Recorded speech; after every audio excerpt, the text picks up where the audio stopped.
Hey guys, I have some more cool stories for you guys to listen to. I hope you guys are having a great Friday. With that said, if you guys do enjoy, please leave a like, comment, or subscribe. With that said, sit back, relax, and enjoy.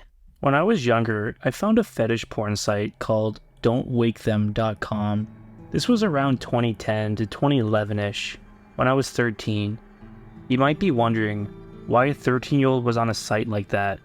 Well, I had unrestricted internet access, and I was a weird kid. Sue me.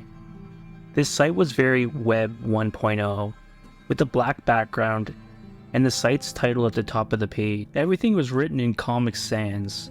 The site had pictures of people, usually women, sleeping, with the sleeper's name under each image. Now, I assume this was a fetish site, because a lot of the people shown were wearing clothes. Some were naked, sure, but it wasn't in an outright sexual way. It was more like they were just sleeping in the nude. I think the thing that people were supposed to get off to was the sleeping. The pictures, from what I remember, were taken in the sleeper's bedroom. The room was dark, but you could still see the sleeper because the photographer used a flash. Not sure if that woke the person up, since the only pictures posted are those where the subject was sleeping. I remember checking out the site a couple of times, mainly to skip to the pictures of naked women. Listen, when you're 13 and horny, tits are tits, okay? However, I didn't visit too often, since the general vibe of it creeped me out. It felt voyeuristic in a way that made my skin crawl. I ended up finding a new place to get my jollies, and forget about the site for years. I eventually weaned myself off of my prepubescent porn addiction, though not before getting a monster of a virus on the family computer, and instead focused on trying to get a girlfriend, and possibly laid. You know, normal teenage boy shit. Anyway, let's fast forward to a couple of days ago. I was listening to a podcast advertise Casper mattresses, which somehow reminded me of don'twakethem.com. A bunch of old memories popped into my head, and decided to look it up. The site doesn't exist anymore, instead taking you to a page listing similarly named sites. On a hunch, I decided to put the URL into the Wayback Machine and go back to 2011. The familiar black background and Comic Sans text popped up, along with a ton of images of sleeping people. It was just as weird as I remembered. However, I noticed something this time that it hadn't over a decade ago. All the bedrooms looked different. Now, that may not sound like much, but for a site that appeared to specialize in very low budget fetish porn, that means a lot. These productions tend to just reuse the same sets, which are usually just someone's apartment. Here though, every bedroom looked different. The walls were painted a different color, depending on the image. Some bedrooms had windows, while some didn't, and none of the bedrooms had their furniture arranged in the same way.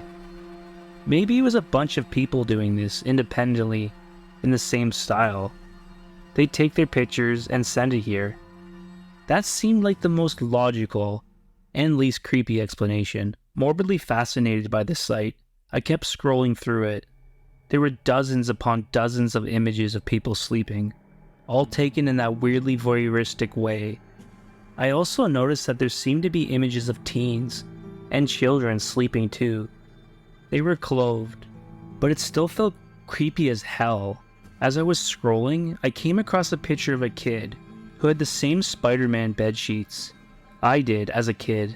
Actually, that kid had the same posters in his room that I did, and the same Bionicle figure on the nightstand that I did. With growing dread, I looked at the name under the image. It was mine. Okay, what the actual fuck? How did this site have this picture of me? It didn't look like a picture my family took. It was in the same style as every other image on the site, with that same camera flash. I looked for some sort of email or contact on the site, but found nothing. I went ahead a bit on the Wayback Machine, hoping that maybe the site would list it later on.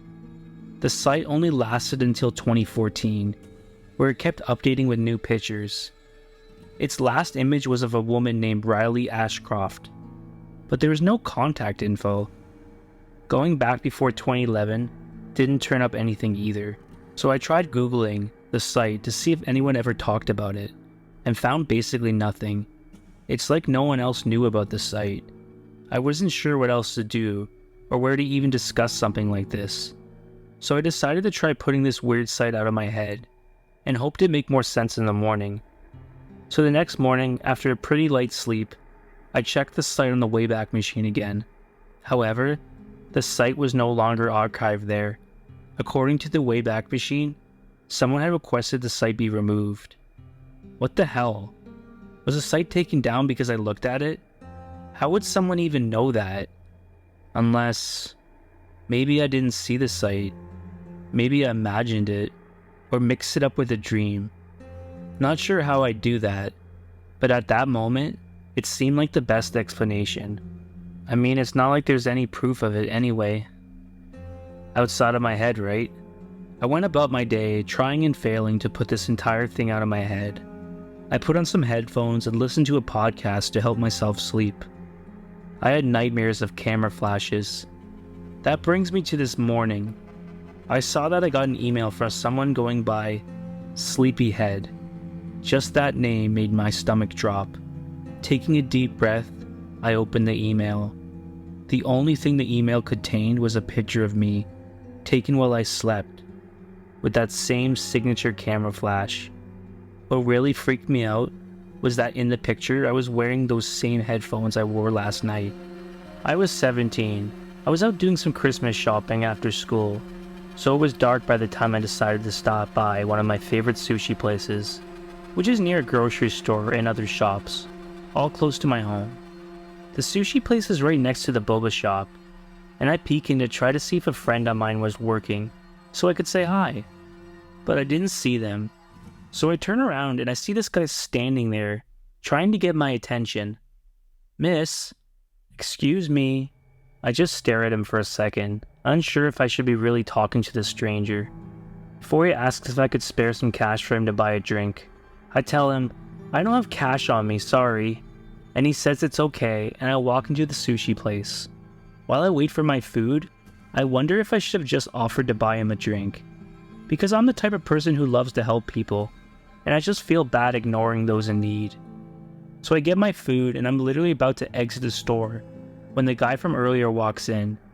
He stops by the door, asking the cashier if he knows how he could get help, because he thinks his car got stolen, and that he was from some neighboring city. I pause, cause again I felt bad for not helping him earlier, and I was curious. So I buy him a drink this time, even offered to buy food.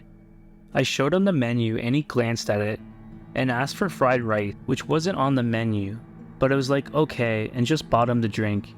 He tells me thanks and asks if I know anything about his car, then randomly asks me if I know where a Cold Stone is. At this point I'm thinking, if I were either homeless or my car got stolen, Cold Stone is the last place I'd want to be. But I explained to him that it's not within walking distance. He's like, oh, and asked me if I would be able to show him the way, and maybe give him a ride there. He pulls out cash from his hoodie pocket, saying, I could pay you back, $10 for the ride and the drink. Now I'm thinking, you had money and let me buy you a drink, and why the hell would I give you a ride? I need to leave. So I say, no, haha, the drink was my treat. Hope you get your situation figured out. I leave the sushi place, he exits too, and starts walking beside me. I get scared, and decide not to walk back to my car. Instead I speed walk into a Rite Aid. I turn onto an aisle, and see that he's still following me. Miss? Lady, excuse me. I finally turn around and ask if he needs anything else. You were gonna give me a ride. No, I can't. Oh, okay, sorry. He walks away. I pace around the back corner of the store for a while, terrified if he's still in the store or waiting for me outside. By the way, my phone had died, so I left it in my car. In the store, I see a dad with his daughter, who look like a middle schooler, and I go up to them, finally start crying, and say there was a man talking to me, and if they could please walk with me to my car. The dad asks where I parked, agrees, and a few minutes later, we leave Rite Aid. I'm still in tears, poorly explaining the situation. I point at my car as we approach. The dad says, "Okay, we'll wait here until you leave. Make sure to check your back seat." I do, and I even check my trunk, because I'm so paranoid. I thank them over and over before driving off, and I just sob the whole way home, because I don't know exactly what was going on with that man, or why he wanted to go to my car. I get more scared thinking of the fact that I'm a 5-foot girl who probably couldn't defend herself. Well, if it came down to it, maybe it was a misunderstanding, but what business did a grown man have asking a teenage girl for a ride? I was genuinely terrified. Yes, I shouldn't have been out so late. I should have had my phone on me. I should have ignored that guy. Sorry for being a girl who just wanted sushi at night, and to help someone who looked like they needed it. It's hard to trust people, clearly. Happy to be safe at home now, although I will definitely feel uncomfortable shopping there, or eating sushi again, which is unfortunate, because I frequently do both. I'm writing this because I firmly believe it's still happening, and I want to write a warning. I don't care about sharing location because I moved on, but it's critical to the story. I've never written a post on Reddit before this, but if I could save anyone from the years of hell I went through, it's worth it. My grandma moved to an apartment complex called Brampton Moors in Cary. You can look up the state. It's a beautiful city, low crime rate, and lots of trails. This is a critical part of the story. My grandma moved in 2017 to a ground level apartment near a trail that connects to the entire greenway system. It was accessible, therefore it was the only option. It wasn't soon after, since I lived with her, that very strange events began to happen. I noticed at night that I'd hear pine straw rustling around and shadows outside changing. The construction of this place is bad enough that you can hear outside clearly. I didn't think much about it because I thought it was wildlife from the trail, and there was a lamppost right near that window where I was staying. Wrong. I used to go on the trail during the day, and I always carried self-defense items. But it started to feel like my movements from the apartment were being tracked when I was staying over or not. My grandma's side didn't experience as much because it was farther from the trail, but it was darker on her side. One night, she did report someone trying to pop her window. The police dismissed her because of her age. Soon after, it got worse. Every summer night that year, I heard more atypical noises and a shadow of a person. It scared me to death because I was a young adult and I feared the escalation process. I have a sociology degree. I would call the non-emergency line for the PD first, talking as quiet as I could so they could catch this guy, but he'd escape every time on the trail. Maintenance put in metal pieces and jammers on all windows, and my grandma was finally convinced to install a security system on the single entryway, because it would not stop. The PD would not do anything until this guy hurt me. Essentially, I had two choices: become nocturnal, or beg friends to sleep at their houses to feel safe sleeping. My ex, partner at the time, lived across the street from my grandma's place, and I often stayed the night at this point, because I was terrified. One night, my ex was taking me back to my grandma's apartment at night, and we saw this guy dressed in all black, walking on the sidewalk away from the complexes, towards stairs, that led from the sidewalk to the path below, around midnight. That is not normal for Cary, at all, not even in summer. We saw that he pivoted back to the apartments to look into apartments behind bushes. So my ex shined the brights on their car, and I took a very detailed description based on the illumination. I was certain I was going to get a visit again that night, because this person was in a position to see when I came and went from the apartment. Sure enough, I heard the rustling, the breathing, the pine straw, the trees, and the tapping near the window. I quietly called 911, and also reported the other apartment numbers and buildings he was peering into. I gave them the description, the direction he was probably going to flee in after hearing me on the phone, and everything. He fit the description of the previous tenant, who stalked women in the complexes before. Called PD finally took me seriously on the report. The next day, because the other woman in those apartments caught him looking into their homes as well. Through the windows. Because there were dark patches and easy access to the greenway. I made a huge fuss, and a group of us filed a police report. For privacy reasons, they wouldn't even tell us who it was, but that they knew who it was. Therefore, I could never get enough info to defend myself further. The complex installed very bright lamp lights. I bought a taser and slept with a hunting knife near me when I could sleep, but he would still come to my window, and I would hear him most nights. I started cursing him out and yelling, telling him that I'd take out all the anger I had at my horrible childhood on his ass, and that if he ever dared to go further, I would make sure he'd meet the devil soon. I got angry to the point where I would yell through the window at the asshole. I called the PD each and every time, nothing done. No fingerprints taken. I put up curtains. I tried my best, but this guy continued to terrorize me while I lived with my grandma until I could not take it anymore, and I left to live with a different person.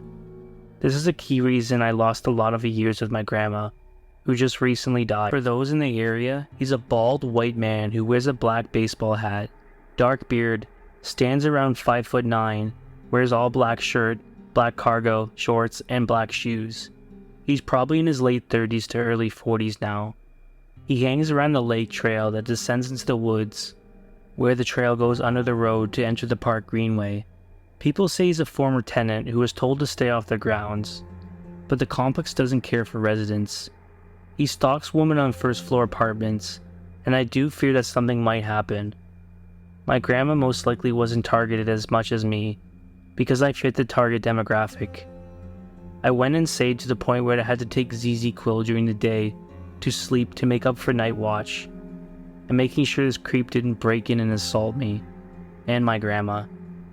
Nobody should ever go through that. I was scared of every shadow I saw, the footsteps I heard, and the breathing. I couldn't go to sleep at all until 4 or 5 a.m. He likes to be active anywhere from past midnight to around 2 to 3 a.m., being peak hours. He escapes via the greenway into the woods every time. So many women reported experiencing the same thing, and the complex ignoring it, and the police also avoid addressing the issue. This just doesn't happen in Cary. But it will get worse, and I hope by posting this that I'll be wrong. To my stalker that took my sanity, safety, and used with my grandma while her health declined because I felt life was in danger when I stayed there, let's not meet, because I will absolutely take out my grief on you. You don't scare me anymore. If anything, be scared that I caught you in the act, and will always testify to the terrors you caused. You are a sick, twisted person that deserves the uneasy insomnia you inflicted on others. For context, I'm a sophomore in college, in a house full of 4 girls including myself. We live in the student housing sector, and went all out for Halloween decorations. Girly ones at that.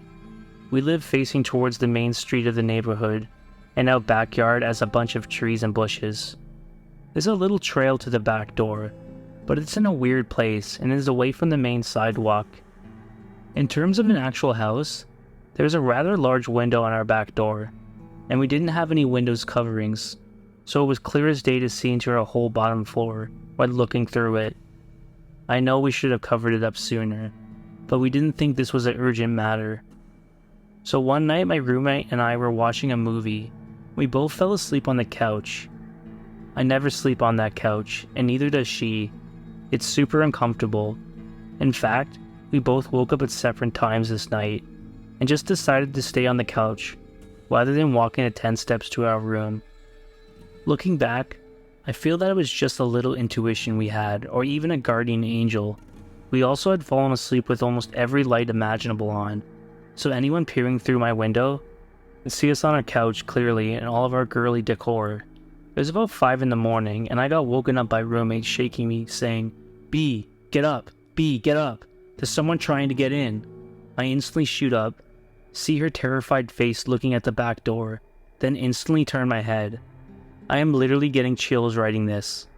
I see a man standing with a hoodie on, holding a flashlight, trying to pick our lock. I can still remember the scratching noise he made with whatever he was using. It definitely wasn't the sound of keys jingling, more of a thin wire against metal sound. As we were both staring at him, at this point frozen in fear, he stopped. All 3 of us were just looking at each other for about a minute, when he slowly backed away from the door. My first instinct was to run to the door, and make sure it was locked. I have never been so scared walking up to the door, and I never want to feel like that again. We quickly called the police and some friends in the area. The police came about 45 minutes later and just told us to call if anything else happens. They said it could be a drunk college student or a person with bad intentions, but we will never know. I still get a sick feeling thinking about it and hope that it was a drunk mistake, but something tells me it was not. We quickly installed more cameras, door window stoppers, and covers for every part of the house. 3 weeks later, we had a break-in, but that's a story for another time. I'm interested in hearing people's thoughts about this. I really hope you guys enjoyed those stories. They were pretty creepy. Thanks for listening. You guys are awesome. And with that said, as always, stay depraved.